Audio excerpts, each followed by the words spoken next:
네, 안녕하세요. 저는 힘내 17살을 쓴 저자 오충용입니다. 사실 저는 특별히 내세울 것 없는 10대 시절을 보냈기 때문에 누구보다 아이들을 열정적으로 돕고 싶어하는 선생님입니다. 학생들을 만나보면 꿈이 없는 아이들과 목표를 쉽게 포기하려는 친구들을 위해서 불가능은 없다는 걸 보여주기 위해서 100kg의 몸으로 사하라 사막 마라톤에 도전했고, 주변에서 하지 말라고 그렇게 우려했던 말 그대로 제 인대가 파열되어서 사막이 아니라 병원에 실려갔지만 아이들에게 진짜 포기하지 않으면 결승선은 온다는 걸 보여주고 싶어서 긴 재활 끝에 포기하지 않았고, 다음에 다시 도전해서 결국에는 완주 메달을 받았습니다. 이후에 정글 마라톤 64km를 완주했고, 그래서 마라토너로 활동하기도 하지만 책을 쓰는 작가로, 그리고 교육 매거진에서 현재 칼럼을 연재하는 칼럼니스트로 활동하고 있습니다. 아이들을 가르치면서 현재는 유튜브 채널도 운영하고 있습니다. 힘내 17살은 중간고사, 그리고 중간고사가 끝나면 기말고사, 수행평가와 선행학습에 지쳐있는 학생들, 쉴 틈 없이 공부하면서도 진짜 내가 잘 가고 있는 건지 불안해하는 학생들에게 건네주는 따뜻한 위로입니다. 이 책은 포괄적이거나 뻔한 얘기를 하는 것이 아니라 학생들이 실제로 고민하는 다양한 고민과 여러 가지 상황에 맞는 해결책을 찾을 수 있도록 직관적으로 도움을 주는 책입니다. 사소하고 소소한 소재를 통해서 가까이 다가가기 때문에 학생뿐만 아니라 성인이 된 분들에게도 그 시절의 위로를 받을 수 있는 책이라고 생각합니다. 무엇보다 줄글로만 이루어져 있는 책이 아니라 풀컬러 일러스트가 각 장마다 들어있어서 책을 별로 좋아하지 않는 학생도 편하게 읽을 수 있습니다.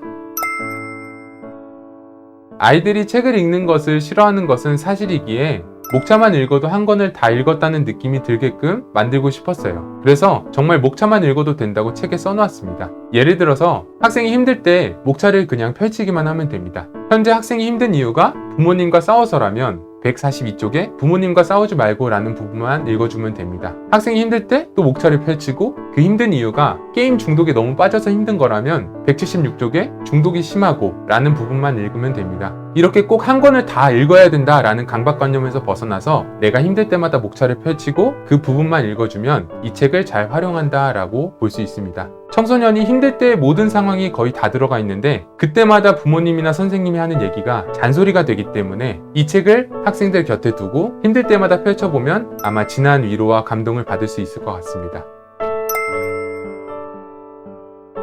처음에 책 쓰는 제안이 들어왔을 때 내가 책을 쓰려면 책을 진짜 많이 읽어야겠다는 생각이 들어서 제가 읽고 싶은 책들을 인터넷으로 주문하려고 장바구니에 하나하나씩 담았어요. 읽고 싶은 책들을 다 담고 결제하려고 봤더니 200권이 넘더라고요. 금액을 보고 헉 했지만 책에 쓰는 돈은 아깝지 않다고 생각했기 때문에 주문을 했습니다. 그리고 택배기사 아저씨가 오셨는데 엄청 큰 박스를 5개나 같이 나르면서 제가 계속 죄송하다고 말씀드렸던 추억이 떠오르네요. 책을 다 쌓아보니 너무 높아서 사다리를 타고 올라가서 그 옆에서 인증샷을 찍었던 기억이 있습니다. 제가 그때 결혼을 앞두고 있던 터라 3개월 동안 책의 모든 내용을 작성해야 했어요. 그래서 헬스장에서 매일 밤을 새워 글을 썼습니다. 글을 쓰다가 글이 쓰기 싫어질 때는 무거운 덤벨을 들었다 놓았다 하면 갑자기 글 쓰는 게 정말 쉽다고 느껴져서 다시 글을 쓰게 되더라고요. 다시 집중이 떨어지면 무거운 것들을 들고 그러한 극심한 고통 속에서 학생들에게 위로가 될 만한 글들을 좀 써내려 갔습니다.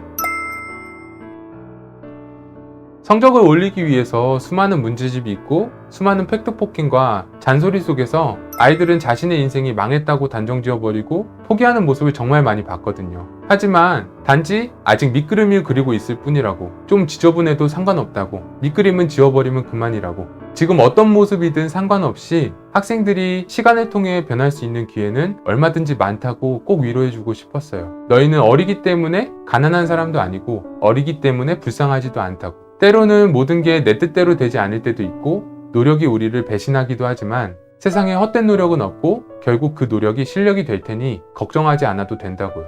우리가 하는 걱정의 96%는 불필요한 걱정이니 일어나지도 않을 미래에 대한 걱정은 끊어버리고 이제는 너의 새로운 이야기를 쓸 차례야 라고 말이죠.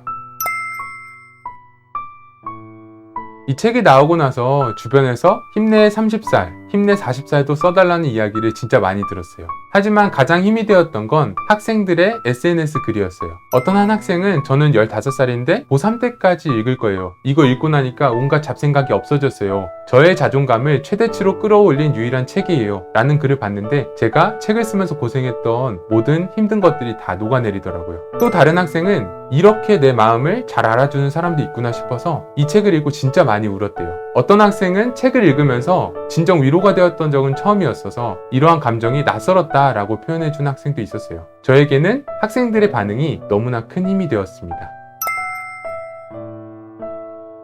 사실 학생들에게 너무 큰 기대를 하지 않아도 돼요. 학생은 아직 어리기 때문에 무엇을 성취했든지 못했든지 아무 상관없이 그냥 존재 자체로 정말 괜찮은 사람이거든요. 예쁜 장미도 좋지만 가시가 많은 선인장도 충분하다는 얘기를 꼭 해주고 싶었어요. 가시투성이라도 꽃이 피지 않아도 그 피어나는 모든 과정 하나하나가 하나의 꽃이니까 지금도 충분히 아름답다는 얘기를 해주고 싶었습니다. 그래서 원치 않는 가면들로 자신을 포장한다거나 누군가를 따라할 필요 없이 그저 내 모습 그대로를 더 사랑했으면 좋겠다는 말을 꼭 해주고 싶었어요. 내가 나를 더 가치 있게 바라보고 그 가치를 증명해 나가는 그 기쁨을 학생들도 느껴봤으면 좋겠다라고 생각했거든요. 잘하는 게 없어요 라는 학생에게 잘하는 게 하나도 없다고 절대 실망할 필요가 없다는 말을 해주고 싶어요. 태어나면서부터 잘하는 사람이 얼마나 될까? 잘한다고 해도 처음 시작한 사람 중에서 잘하는 거지 진짜 최고로 잘하는 건 아닐 테니까 내가 지금 잘하는 게 없다고 해서 걱정할 필요가 없다는 거죠. 오히려 잘하지 못하면 더 좋아요. 왜냐하면 모르는 건 편하게 물어볼 수 있고 부담 없이 할 수 있으니까 금방 배우게 되거든요. 결국 지루한 얘기도 수면제로 딱이고 잘못 찍힌 사진은 웃기는 짤로 쓰이니까 세상에 쓸모없는 것은 없다고, 다 어딘가에 요긴하게 쓰임이 있다고, 그러니 너도 반드시 이 세상에 필요한 사람이라고 얘기해주고 싶어요. 일단 아이들이 왜 게임만 하게 되었을까 생각을 해봐야 될 것 같아요. 왜 그렇게 행동하고 왜 게임에만 흥미를 갖게 되었는지. 사실 학부모님께 여쭤보면 게임을 중독되는 이유가 뭔가 쾌락적인 요소라고 생각하고 계시지만 본질적으로는 인간은 불편함을 회피하려는 성향이 너무 강해요. 그래서 학생들이 게임에 빠지는 이유가 쾌락적인 요소보다 공부가 너무 불편하기 때문이라는 거죠.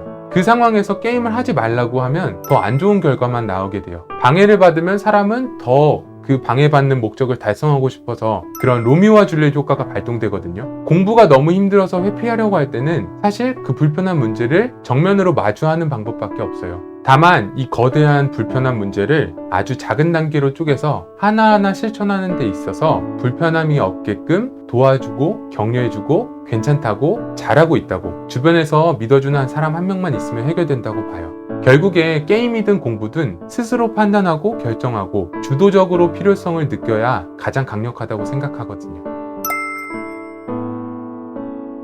이 책의 장점은 늘 불안하고 쉽게 자신을 잃어버리는 학생이라도 이 책을 읽으면 사실 나는 꽤 괜찮은 사람이었구나 라고 긍정적으로 바라볼 수 있다는 거예요. 책을 정말 싫어하는 아이라도 막상 이 책을 읽어보면 자신을 이렇게나 응원하는 한 어른의 진심에 결국에 힘을 얻을 수밖에 없게끔 글을 열심히 써봤어요. 위로뿐 아니라 할 수 있다는 믿음과 격려를 얻게끔 말이죠. 사실 살아가는 동안 우리는 계속해서 넘어지고 일어서기를 반복하는데 그럴 때마다 아이들은 이 책을 곁에 두고 꺼내보면서 자신의 삶을 올곧게 완주할 수 있을 거예요.